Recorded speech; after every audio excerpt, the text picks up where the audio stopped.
Part I. The arrival. The rain came down in sheets, drumming against the windshield as Dr. Elizabeth Crane guided her car up the winding road to Blackridge Psychiatric Hospital. The building loomed ahead, a monolithic structure cloaked in fog, its once white stone walls stained with the rot of time.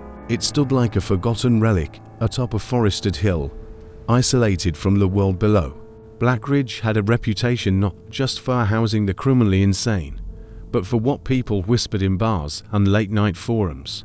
Patients vanishing, staff suffering breakdowns, odd symbols scrawled on walls, screams echoing through sealed wings. Elizabeth didn't believe in ghost stories. She was a psychiatrist, freshly transferred from Boston. Logic and science were her guideposts. She was here to bring modern order to the archaic institution, or so she thought. Inside, the hospital was no warmer than the weather. The halls smelled of antiseptic and mold. The lights flickered overhead as she was greeted by Chief Administrator Harold Monroe, an aging man with sunken eyes and a voice like creaking wood. "We're glad you came, Dr. Crane," he said with a tight smile. "The East Wing needs someone like you, someone rational." "Why the East Wing?" she asked. Monroe hesitated. "That's where the difficult ones are. You'll see." They passed locked doors, each labeled with a number rather than a name. Patients peered through the glass windows, some with vacant expressions, others grinning like they knew a joke she didn't. Her office was on the third floor, near the end of a long corridor that curved subtly, disorientingly, to the right. Room 313. The key stuck in the lock. Inside, bare walls, a single desk, and a window overlooking the mist-shrouded grounds. On the desk, a patient file, one she hadn't asked for. Patient 42. Dominic Hale. She opened it. Black and white photos showed a gaunt man with hollow eyes and scars along his arms and temples. The notes were strange erratic handwriting, phrases underlined multiple times, speaks in a language one recognizes. Woke up with sigils carved into his palms. Warns of something in the walls. Elizabeth frowned. "Is this some kind of joke?" she asked Monroe. He didn't laugh. "You'll be seeing him tomorrow. He requested you by name, but he doesn't know me. He says he dreamed you." Party. Dominic Hale. The East Wing was colder than the rest of the hospital, as if the chill came not from broken heating but from something older, embedded in the walls. Elizabeth could see her breath as she walked down the corridor, escorted by an orderly named Bennett, a heavy-set man who seemed reluctant to speak. They stopped outside cell 9. "Patient 42, Bennett muttered, unlocking the door. "Don't get too close." Inside, the room was dimly lit, the single bulb above flickering in rhythm with Elizabeth's unease. Dominic Hale sat on a cot, legs folded, eyes shut, whispering to himself in a cadence that sounded like chanting. When Elizabeth stepped inside, his eyes snapped open, pale, dilated, far too aware. "You came," he said. "You asked for me. I dreamed your name.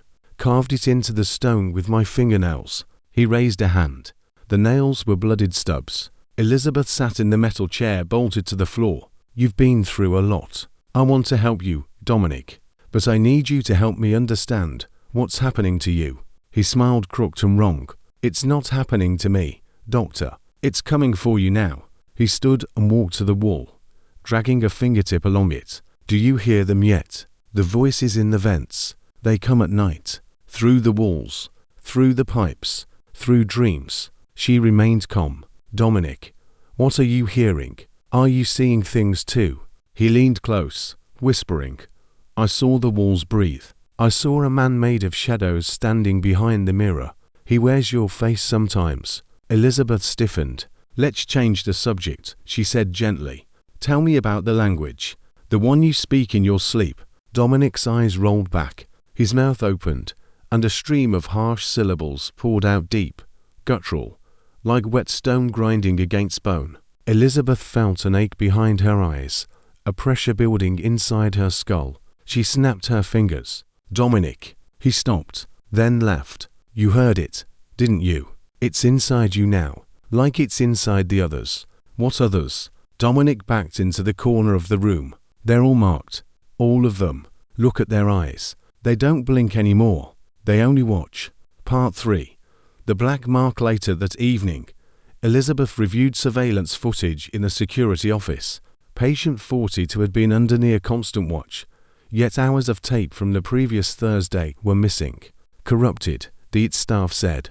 As she watched what little footage there was, something chilled her blood.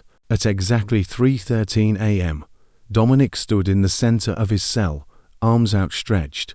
A shadow seemed to gather behind him. Something wrong. It was darker than the room allowed, tall and too thin, with limbs that bent the wrong way. Just before the feed glitched, Dominic looked directly at the camera and smiled. Elizabeth couldn't sleep that night. The hospital provided her a small apartment above the east wing. At 3 a.m., she awoke to a metallic rattling sound. Pipes? No. It was more rhythmic, like breathing. She crept into the hallway. Dim emergency lights flickered overhead. From behind one of the vents, she heard a whisper. Too soft to make out, but it was her name. She backed away. Her hand brushed the wall. It was warm. It pulsed. Part IV. The secret files. The next morning, Elizabeth demanded answers. You didn't tell me about the missing footage, she said, confronting Administrator Minot in his office. The air inside was stale and thick with the smell of old paper.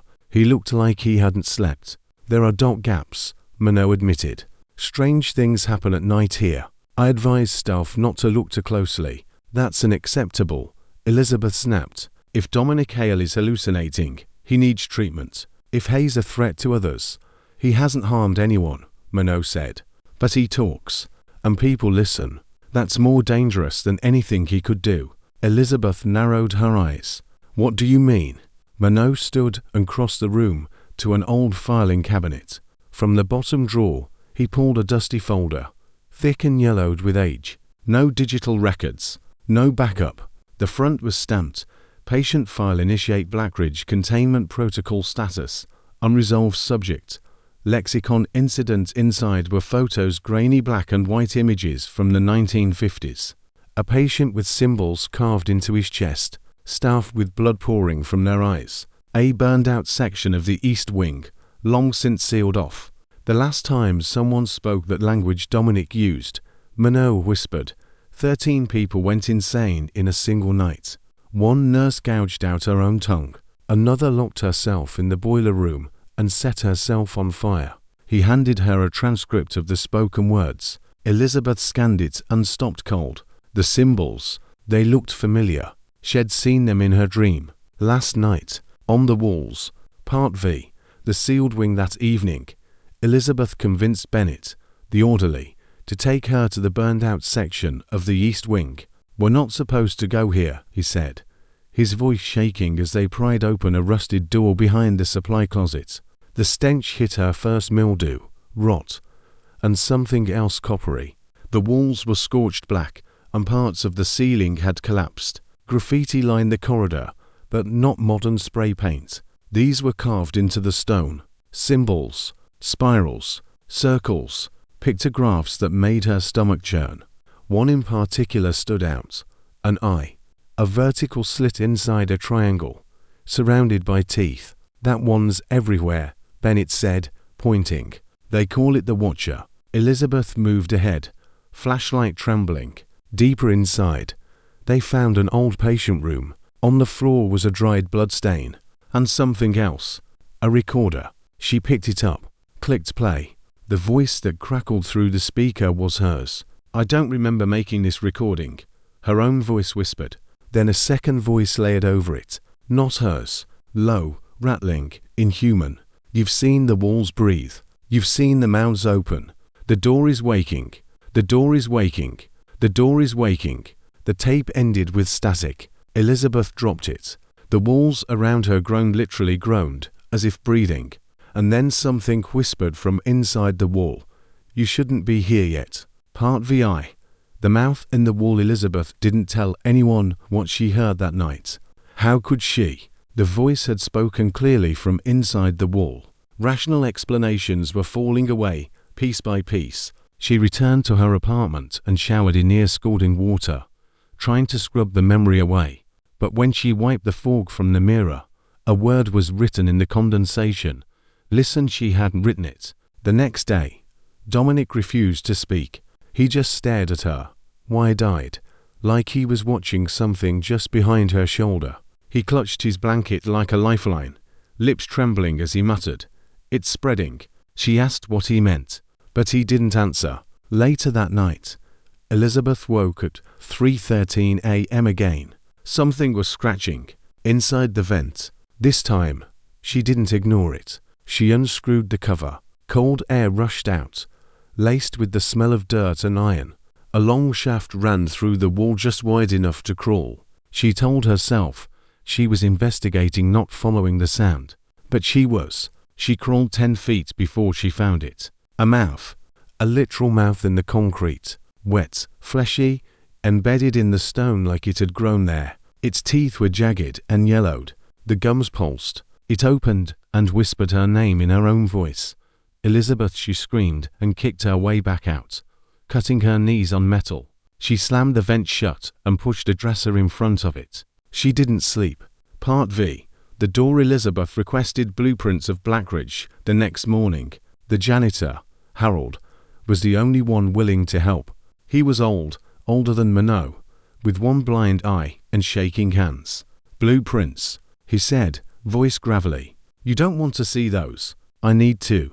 Reluctantly, he led her to a basement room filled with moldering paper. They unfurled a massive blueprint across a rusted table. "There," Harold pointed.